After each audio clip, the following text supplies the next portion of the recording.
We have just entered a global recession, whether the news and the governments want to admit it or not. We don't need 2 quarters of negative GDP to see the entire middle class of the world is being deteriorated further and further each and every month. So now, look to the person on your left, look to the person on your right. One of them will not make it through the tough times ahead, and the other will probably become a cannibal when the food runs out. Oh, it's just you watching a YouTube video and there's no one sitting around you? Well, in this video, I'm gonna go tribal and teach you the one concept that you need to know, not only to survive the recession, but to maximize it and to set yourself up for financial freedom. So today, I'm gonna treat it as if you have nothing and you are nothing. And by the end of this video, you are going to be able to see what your true value is. A hint, it's not nothing. So let's set the scene. We are back in tribal times, tens of thousands of years ago, and you are part of a village. Now, in that village, there's someone who can make a fire, there's someone that can cook food, there's someone that knows how to go out there and hunt, and there's someone who goes around and forages for berries. Across the village, everyone has something that they are doing every single day. And then there's you. A pathetic fucking ape man picking his nose and scratching his ass saying, "When do I get to eat?"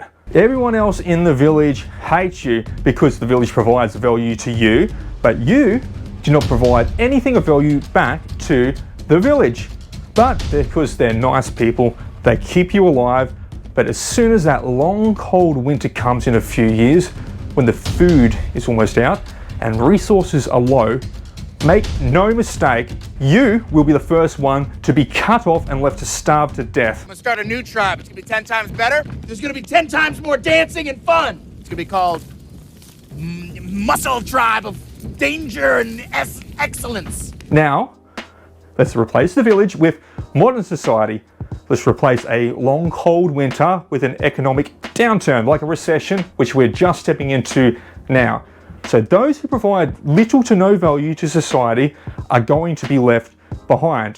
So stop picking your nose and stop scratching your ass while you do nothing. Let's go back to the village and learn how to survive the winter. Everyone is contributing to the village, but certain contributions have more value to the success of the tribe. Some people hunt for food, some people build huts.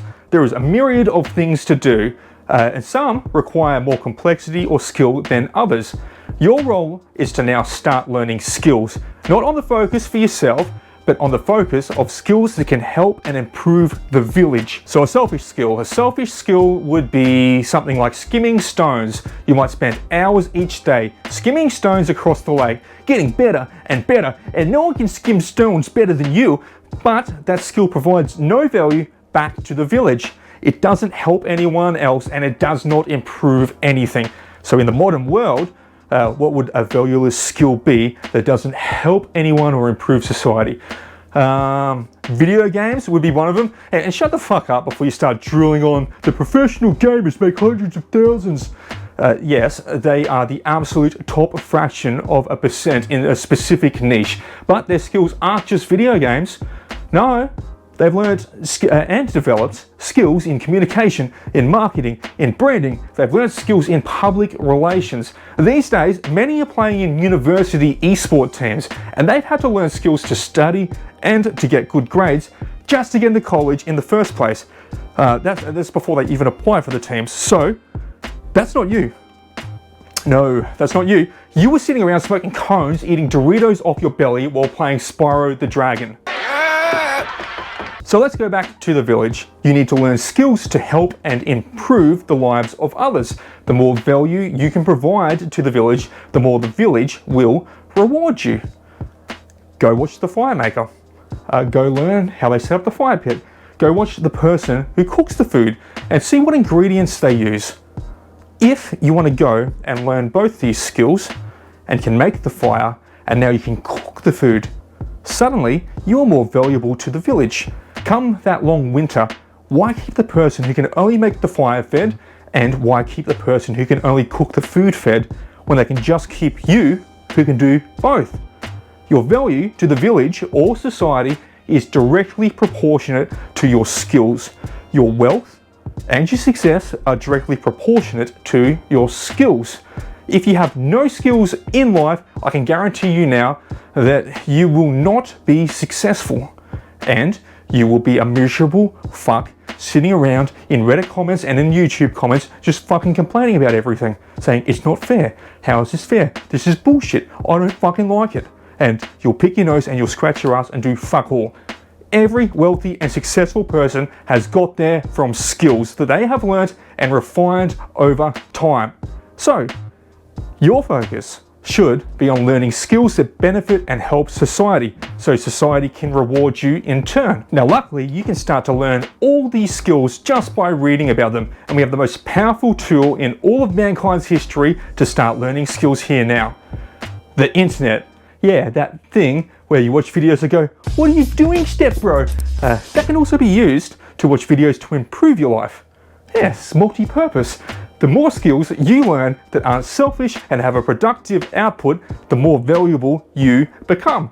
Many skills that you learn will have some crossover with other skills, and the right combinations will make you more specialized and more valuable than other people who only have one skill or another skill. Find skills that can stack together. So, example, back to the village. The fire maker who can cook. Maybe the hunter learns to forage and learns to recognize what fruit is good in the woods. Maybe the guy who builds the huts spends more time expanding, and he moves into making some rafts to help the people who fish on the lake get out there and catch bigger fish. And here's where the breakthrough happens.